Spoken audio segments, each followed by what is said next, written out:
Hello folks, the Poco X6 is a wonderful new addition to the renowned Poco X series, and it brings many updates over the quite popular Poco X5 smartphone. Plus, it has to be one of the most affordable phones with a Dolby Vision display. So, the Poco X6 introduces a 6.67-inch AMOLED with 1220p resolution and 128Hz refresh rate. It supports Dolby Vision and HDR10+, and there is 1920Hz PWM dimming when needed. The screen sits on top of a rather traditional Poco design, which is now IP54 rated for dust and splash resistance. The Snapdragon 7's Gen 2 is the heart of the Poco X6, a chip that is not as fast as the Snapdragon 7 Plus Gen 2, despite what its ambiguous name might suggest. The base storage option for the Poco X6 is 8GB RAM plus 256GB UFS 2.2 storage, which is quite generous. The camera department also features a few updates to the Poco X5. The setup on the back has a higher Res 64MP primary camera. Now with OIS, there are also an 8MP ultrawide and a 2MP macro images. The selfie camera is 16MP. There is an option for 4K video capturing now, which is a nice upgrade.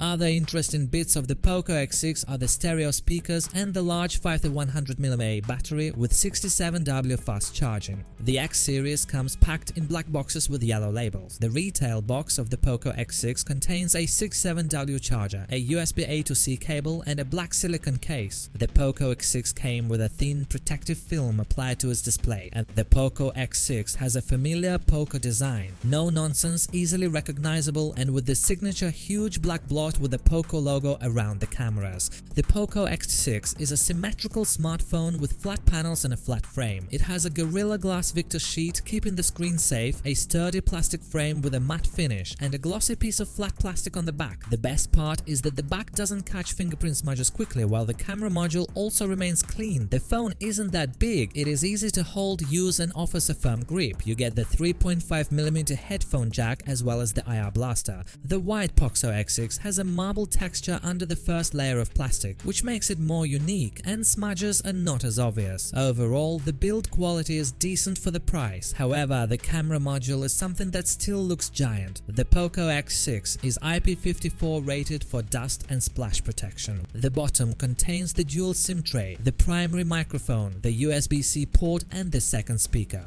The naked Poco X6 offers a good enough grip, feels somewhat lightweight in your hand, and it is comfortable to operate on a daily basis. The front accommodates the large 6.67-inch Crystal Res Flow AMOLED dot display. Now, this is the first phone in this price category which features a 1.5K display. The difference might not be noticeable to the naked eye, but extra pixels always enhance the sharpness while watching content. The most common problem with displays of mid-ranges is their brightness. The Poco X6 display can hit 1800 nits brightness level, which ensures that the screen is visible indoors as well as outdoors under direct sunlight. The phone features thin bezels, supports Dolby Vision and is protected by Corning Gorilla Glass Victors. In the real world, the display is vibrant, has good viewing angles and is ideal for watching content. Most apps are well optimized for 120Hz, even though YouTube still runs at 60Hz, which I believe Poco could have fixed. The display has evenly thin bezels across all sides. There is a small outlet above the screen for the earpiece, which also serves as a speaker, and that's the reason it has another top-facing grille.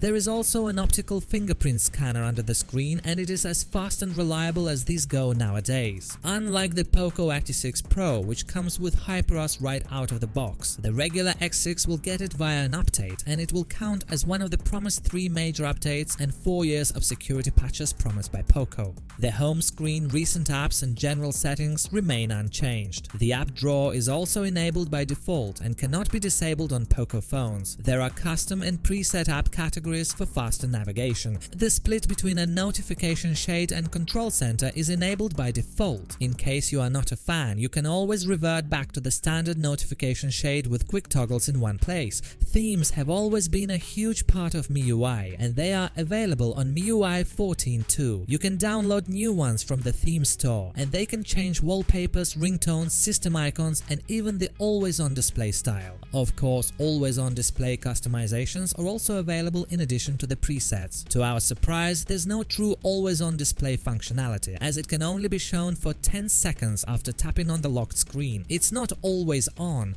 All in all, MIUI 14 has changed little over the 13th iteration in terms of overall user experience. The Poco X6 is running on the Snapdragon 7th Gen 2 by Qualcomm, a chipset built on the 4nm process technology and one that is a bit faster version of the Snapdragon 6 Gen 1. This platform is not as powerful as the 7 Plus Gen 2 or even the original 7 Gen 1, but it is an upgrade over the Snapdragon 695 inside the Poco X5. The Snapdragon 7th Gen 2 features an octa-core processor with 4x Cortex A78 2.4 GHz and 4x Cortex A55 1.95 GHz. There is no Prime here and the core design is older 2020. The SD7's G2 uses Adreno 710 GPU. The Poco X6 features a familiar triple camera on its back, a high-res main camera, a basic ultra-wide and a tiny macro shooter. This year, both X6 models are updated with OIS for the primaries, which should help in certain occasions such as low-light photography. The primary camera on the Poco X6 uses a 64MP OmniVision OV64B 1f sensor with 0.7 young pixels and a quad-Bayer filter. This sensor is paired with a 25mm lens that is stabilized OIS and has an f1.8 aperture. The main camera saves 16MP photos by default, and those are solid. They offer a good amount of resolve, detail, realistic colors, adequate dynamic range and low noise. The ultra-wide camera saves pleasing 8MP photos. They offer acceptable detail, super wide field of view, good colors and tolerable noise levels. The dynamic range is good, not wide but not that narrow either. The photos are sometimes overexposed and that is the only viable criticism we have here.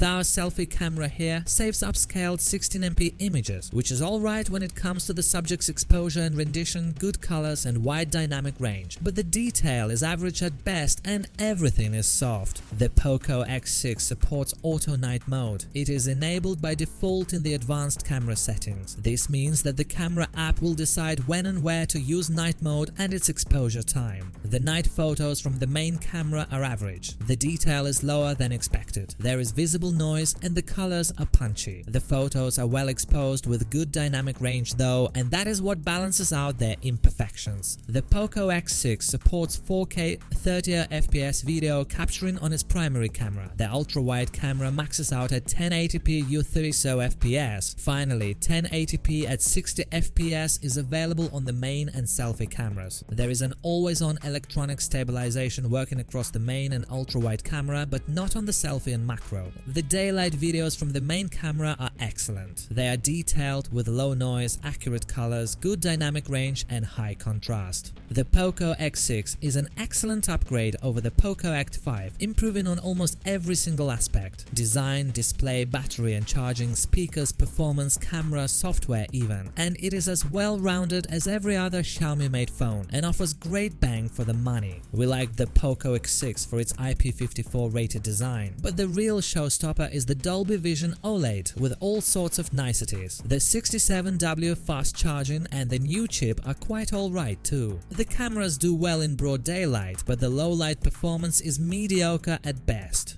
Overall, the Poco X6 is a solid phone with competitive price and features, and that is why it is easy to recommend in spite of some not-so-major flaws. It is just a solid offer.